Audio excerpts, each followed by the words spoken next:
Disclaimer.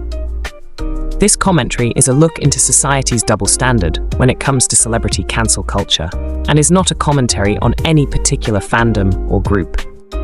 In a world obsessed with speed, surface-level answers, and viral sound bites, sometimes the most powerful thing you can do is pause. Welcome to Mind the Gap with Critical Thinkers, the series where we slow things down, peel back the layers, and ask the questions no one else is asking. We're here to make you think twice, not just about what you hear and what you believe, but what you've never questioned.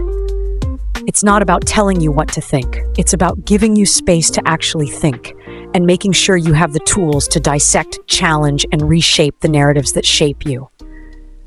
This isn't just commentary, it's a mental checkpoint. A moment to stop, to check your assumptions, and to see the gaps between what's said and what's true. Let's dive in and mind the gap. Morality seems to shift the moment personal bias enters the equation. It's disturbing to see how people who once condemned cancel culture are now weaponizing it to protect their favorite celebrities. The same voices that once denounced cancel culture as performative, punitive, and unjust are now quick to wield it like a weapon, so long as it serves to protect someone they admire. Condemnation becomes conviction when it aligns with sentiment. Outrage becomes justice when it shields a beloved figure.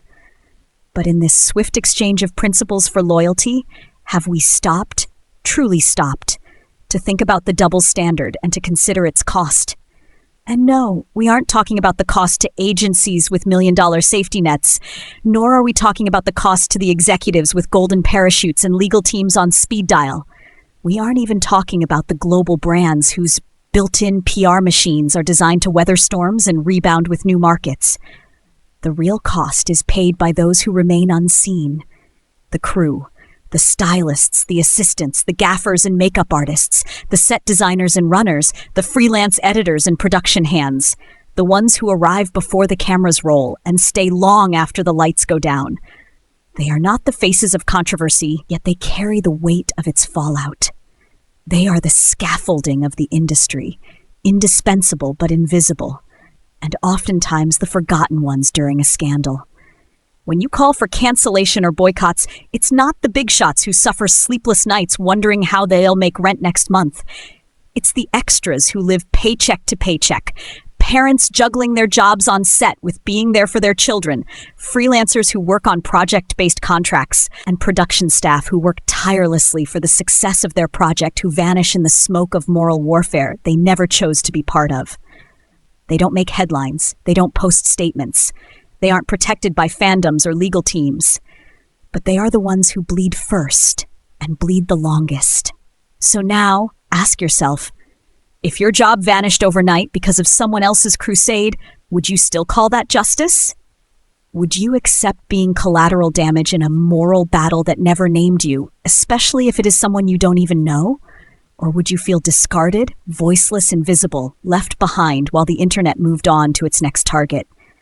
We talk about accountability, but rarely about consequence. We want to right wrongs, but sometimes forget to ask what our outrage is actually doing. Not all justice is just. Not all actions have an impact. And not all outrage leads to change. Sometimes the loudest campaigns for justice do the least good and the most unintended harm. Justice without reflection is just vengeance in disguise. Before calling for retribution, we must ask, who is truly responsible? Who will this action affect? What are the unintended consequences? And if we don't stop to ask these questions, then we are not fighting for justice. We're just rehearsing power through punishment. True justice isn't reactive, it's reflective. It is guided not just by the urge to correct, but by the responsibility to protect. It holds the guilty accountable, yes, but it also shields the innocent. It demands we examine the ripple effects of our actions and the systems we claim to dismantle. Justice asks us not just to feel, but to think. To care not just about the headlines, but about the lives beneath them. Because if your pursuit of righteousness leaves the vulnerable in ruins, then maybe what you're chasing isn't justice, it's validation. Maybe what you're wielding isn't moral clarity, it's unchecked power. And if that's the case, then the question isn't just who should be held accountable. It's whether we're ready to hold ourselves to the same standard we hold those around us. So pause. Before you hit share, before you write that comment, before you light the next torch, pause. Think beyond the trending topic. Think beyond the viral clip. Put yourself in the shoes of the makeup artist who just lost their next gig, or the sound technician who was counting on that paycheck to buy groceries. Think of the production runner who won't be called back, not because they failed, but because a scandal swallowed the project whole. Would you want your stability, your livelihood, your peace taken from you because of someone else's demands?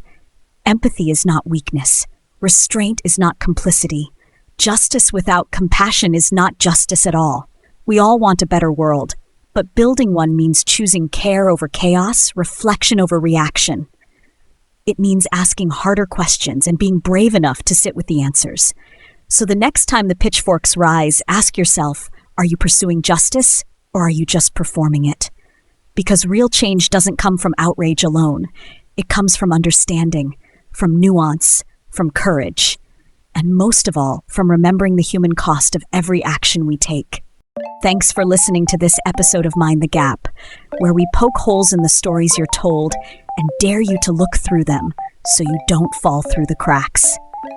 If this made you pause, question, or see things differently, good. That means you're thinking. If you're ready to challenge the narrative, make sure to like, subscribe, and share. We don't just talk at you, we think with you. So drop your thoughts in the comments and let us know what you think. Until next time, seek truth, think critically, question everything, and above all, mind the gap.